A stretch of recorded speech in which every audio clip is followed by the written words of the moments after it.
할렐루야, 서로 축복하십니다. 오늘도 은혜 받고 행복하세요. 우리가 스바냐라고 하는 성경을 어제부터 함께 보고 있습니다. 우리가 선지서라고 하는 성경을 읽을 때는 그 역사적인 배경과 그리고 상황 자체에 대한 이해가 필요합니다. 만약에 그 이해가 없이 그 선지서를 읽으시다가 보면 이게 연관성이 없으니까 왜 이런 말씀을 이렇게 선포했을까에 대한 이해가 짧아집니다. 근데 그런 말씀을 선포할 수밖에 없었던 그 상황이라든지 그 다음에 국제 정세라든지 그 나라의 형편이라든지 그런 것들에 대한 이해가 어느 정도 갖추어진 다음에 이 선지서를 읽으시면은 훨씬 더 그 말씀을 통한 메시지를 확실하게 우리가 얻어낼 수 있습니다. 이 스바냐라고 하는 이 하나님의 종은 언제 활동을 했느냐면 그 왕이 누구였어요? 요시야였습니다. 그 왕, 그 통치자의 배후에는 항상 하나님이 보낸 하나님의 사람들이 있었습니다. 근데 요시야라고 하는 이 왕이 유다의 역사 가운데 이제 20명의 왕이 있었는데 그 중에서 참 하나님의 마음에 쏙 드는 왕이 있었고 하나님께서 보실 때 너 틀렸어. 너 안 돼. 그렇게 평가를 받는 왕들로 둘로 이렇게 구별이 됩니다. 근데 그 중에 이제 요시아라고 하는 이 왕하고 그 앞에 증조 할아버지였던 히스기야라고 하는 왕, 이 두 왕에 대한 평가는 굉장히 하나님께서 긍정적으로 평가를 하십니다. 그 중에 이제 요시아라고 하는 이 왕이 왜 이렇게 긍정적인 평가를 받았을까? 이분이 바로 구약에 나오는 종교 개혁자 칼빈과 같습니다. 종교를 완전히 새롭게 확 하고 바꾼 거죠. 바꿨다는 그 이야기는 이 사람의 마음대로 뜯어 고쳤다 그 말이 아니라 하나님의 말씀대로 되돌아갔다 이 말이에요. 여러분, 개혁은요 내 생각대로 뒤집는 것이 개혁이 아니라 하나님의 말씀대로 돌아가는 게 개혁이에요. 그러니까 처음에 주셨던 말씀의 본질을 다시 회복하는 거예요. 그게 개혁입니다. 그게 리폼이라고 하는 단어의 뜻인데 요시아가 바로 그랬다 그 말이에요. 그동안에는 자기 생각대로 자기들의 주장대로 그렇게 해서 지금까지 신앙생활을 해왔고 그렇게 국가가 통치가 되고 근데 요시아가 말씀을 딱 발견한 다음에 왜 성전을 수리하다가 하나님의 말씀을 발견했거든요. 먼지에 쌓인 그 두루마리 성경을 발견해서 읽어보니까 야 우리가 이 말씀에서 많이 벗어났구나 그렇게 깨닫고 말씀대로 한번 돌아가자 그 기치를 내건 사람이 요시아입니다. 하나님은 하나님 앞에 다가올수록 하나님의 축복하십니다. 그런데 하나님께서 멀어질수록 사실은 하나님이 주시고자 하는 축복에서 멀어지는 겁니다. 요시아가 이제 그 일을 감당을 했는데 그 일을 하게끔 옆에서 하나의 영적 가이드 역할을 누가 했는가? 스바냐가 한 겁니다. 그러니까 하나님의 종의 말씀의 메시지를 요시아는 스폰지 빨아 들이듯이 다 빨아먹은 거예요.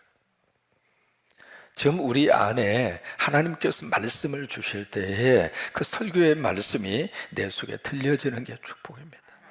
지금은요 말씀이 없는 시대가 아닙니다. 어떤 의미에서 말씀이 홍수처럼 너무 풍성해서 문제입니다. 여기를 틀어도 여기를 보아도 주옥 같은 하나님의 말씀이 얼마나 많이 쏟아지는지 모릅니다. 그러다 보니까 설교자가 참 설교하기가 참 전라도 말로 거시기 해요. 하도 설교들이 많다가 보니까는요 애지간한 설교를 해서는 눈도 끔찍 안 해요. 그런데 이 요시아는 스바냐라고 하는 하나님의 종의 그 메시지가 그의 마음속에 아름다운 모습으로 심겨졌어요. 심겨졌다는 그 이야기는 스바냐의 말로 들은 것이 아니라 하나님의 말씀으로 들었습니다. 여러분, 이것이 오늘날 우리의 영적인 싸움입니다. 저 목사의 말로 듣고 끝낼 것인가, 아니면 하나님 말씀으로 내가 받아들일 것인가. 이게 큰 영적 하나의 싸움입니다. 이 요시아는 그렇게 받아들여서 하나님의 마음에 맞는 정치와 그리고 종교가 그 나라 속에 뿌리를 내리도록 그 역할을 한 거예요. 근데 이 요시아 이전에 히스기야가 있었잖아요. 히스기야가 아시는 것처럼 이때 활동을 했던 선지자가 이사야입니다. 이사야 선지자의 말을 듣고 히스기야가 하나님 앞에서 네가 정령 죽으리라. 그래서 벽을 향하여 얼굴을 대고 눈물로 기도하잖아요. 그 기도를 하나님이 들으시고 몇 년 생명 연장을 받았어요. 15년. 참 그 개인적으로는 큰 축복이었습니다.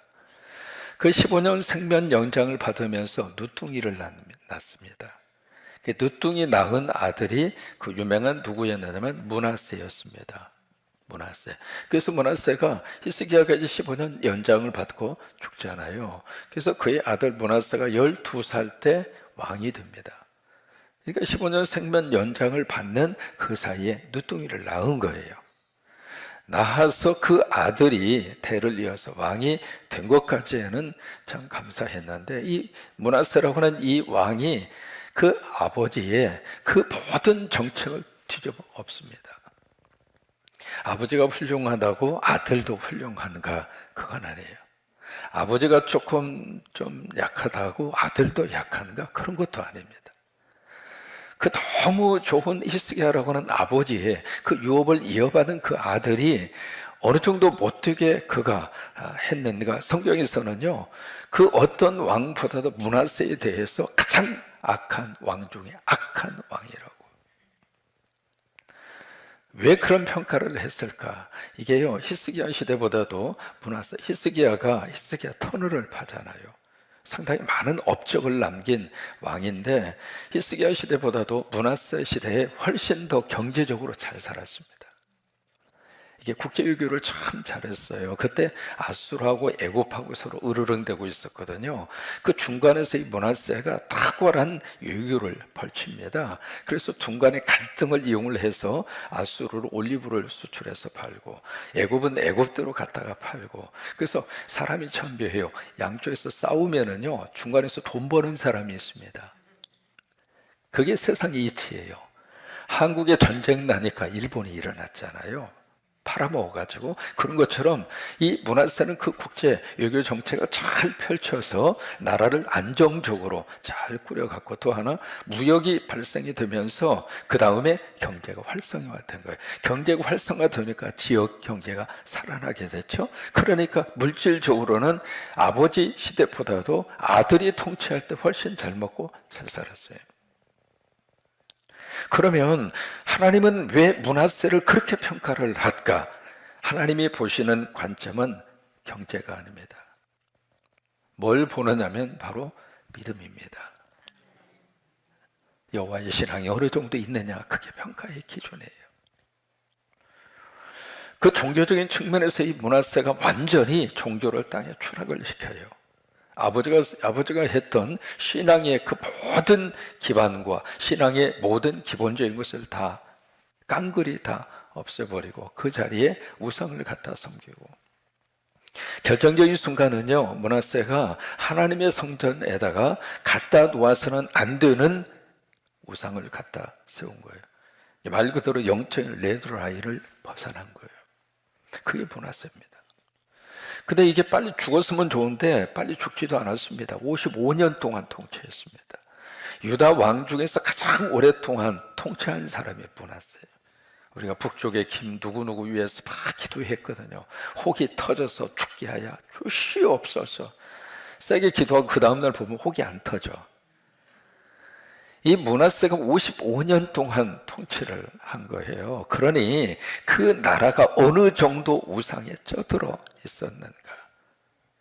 어느 나라든지 종교가 타락하면 그 나라는 미래가 없습니다. 반대로 다른 것은 좀 힘들어도, 경제적으로 좀 힘들다 하더라도 신앙이 살아있으면 그 나라는 미래가 있습니다. 근데 종교가 타락하잖아요. 그러면 양심이 무뎌집니다. 양심이 무뎌진다는 이야기는 더 이상 인간다움의 세상을 기대할 수 없다, 그 말이에요. 그래서 시대가 어려울수록 교회의 사명이 너무 귀합니다. 교회는 깨어 있어야 되고, 교회는 진리를 붙들고 살아야 되고, 교회는 말씀으로 계속 돌아가야 되고, 그래서 교회가 이 세상과 우리 한국이라고 하는 이 국가의 양심이 돼야 돼요. 그래야 이 나라의 미래가 있고, 그래야 하나님이 이 나라와 함께하고. 왜요? 하나님이 등지면 끝나는 거예요.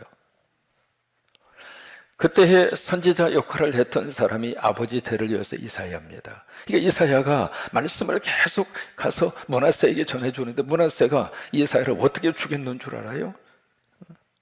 조그마한 이 창살 감옥에, 나무로 만든 그 감옥에다 집어넣고 톱으로 켜서 죽였어요. 히브리서 11장에 보시면 톱으로 켰으며 라고 하는 구절이 나오죠. 그게 이사야입니다. 그렇게 죽인 거예요.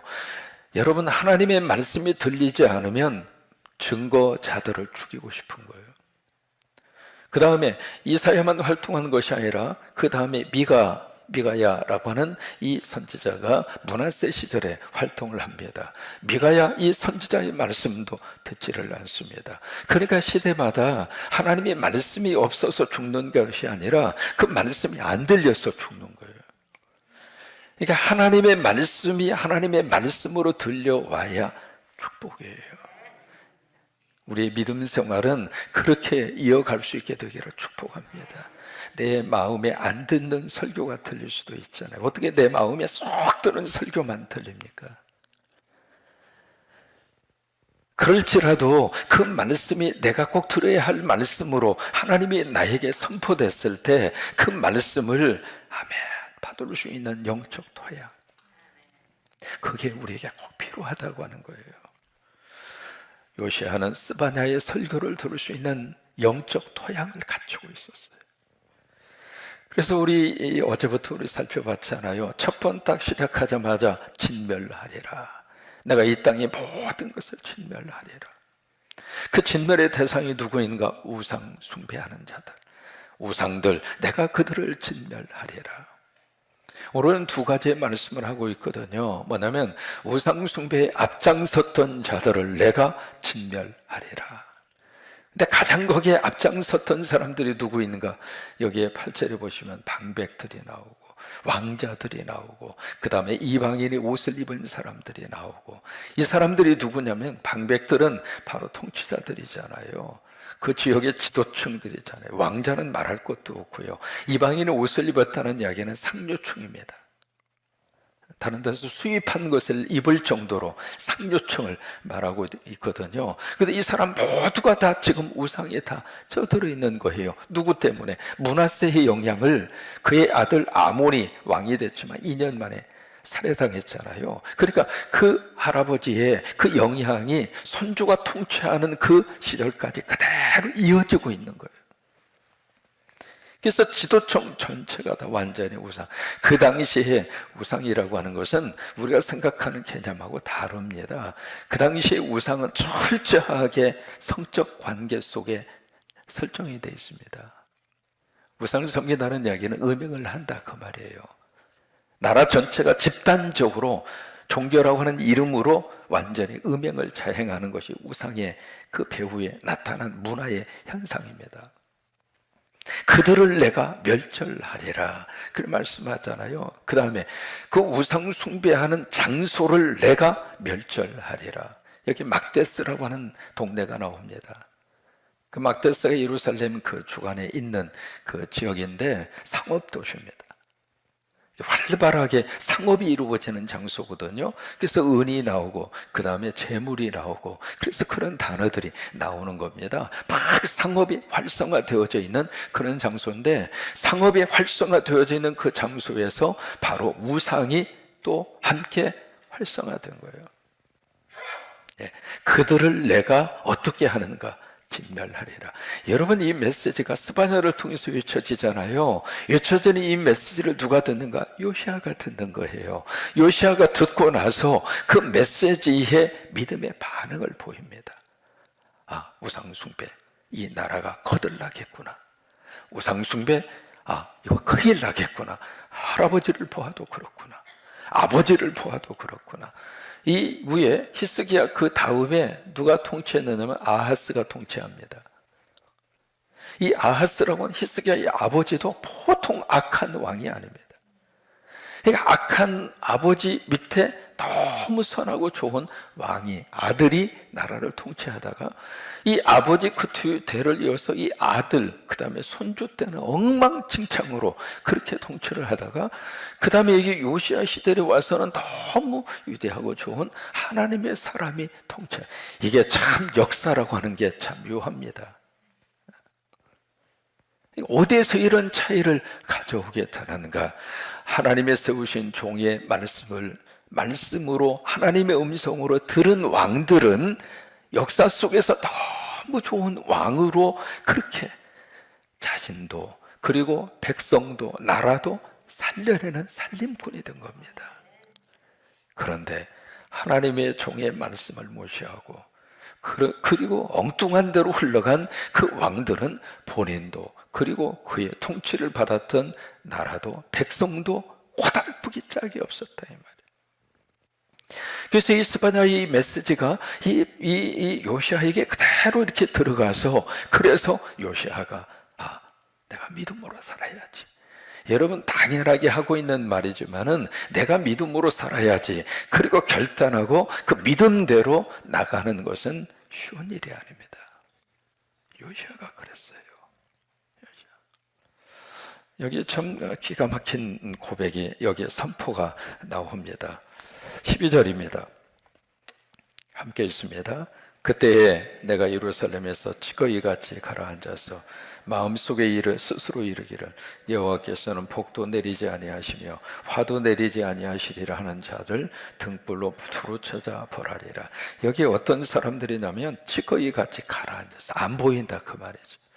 포도주를 담갔는데 포도주에 찌꺼기 쏙 가라앉아 있으면 안 보이잖아요. 이게 보이지 않는 곳에서 이제 숨어서 드러나지 않는데 뭐라고 하느냐면 마음속에 하나님은 복도 안 주고 화도 안 준다. 무슨 얘기예요? 내 힘으로 살아갈 수 있다 그 말입니다.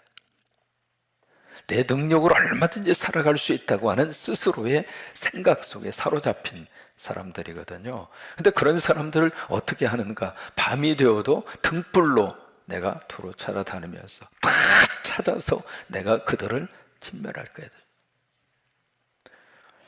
13절입니다.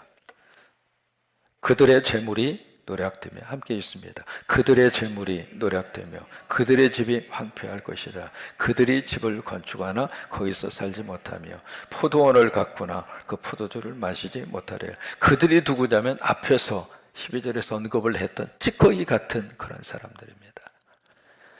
그러니까 숨어 있으면서 이 모든 것을 내 스스로의 능력과 내 어떤 힘에 의해서 내 삶을 꾸려갈 수 있다고 생각하는 그 사람들이거든요. 근데 그 사람들의 재물도 모았고 그 사람들의 집도 건축을 했고 그 사람들이 포도원도 만들었습니다. 그런데 중요한 것은 그 모든 것들이 어떻게 되는가? 노략을 당하게 될 것이고 황폐하게 될 것이고 또 하나 기가 막힌 것은 너무 좋은 집을 저 푸른 초원 위에 구름 같은 집을 짓고 임과 함께 천전만전 살리라 그렇게 생각하면서 너무 좋은 집을 건축을 했는데 문제는 그 집에서 살지를 못하더라 이 말이에요. 따라서 말하시죠. 소유보다 누림이 복입니다. 아무리 소유했다 하더라도 누리지 못하면 행복하지 않습니다. 여러분 오늘도 누리십시오. 건강 주셨으면 건강을 누리시고 하나님께서 나에게 입맛을 주셨으면 식탁에 차려진 반찬 맛있게 감사하면서 행복하게 드시고 집에다가 뭐 이렇게 자꾸 이렇게 소유 개념으로서 이렇게 관상용으로 갖다 놓지 마시고 자꾸 누리세요. 옷장 쫙 열어서 좋은 옷 있으면 주일날 빨리빨리 입고 나오세요. 안 입으시면 좀이 와서 아이고 주인님 감사합니다. 좀이 다 잡숴버리셔. 집안에 좋은 찬장에 비싼 그릇 갖다가 탁 놓고 누구를 위하여 거기다가 전시를 하십니까? 꺼내서 거기다가 김치 담아 먹고 밥 퍼서 먹고 국 담아 먹고 숟가락 좋은 것 꺼내서 숟가락으로 잡수세요. 아멘도 안 하죠. 소유보다도 누림이 행복입니다. 좋은 집 지어서 뭐 합니까? 살지도 못하는 거.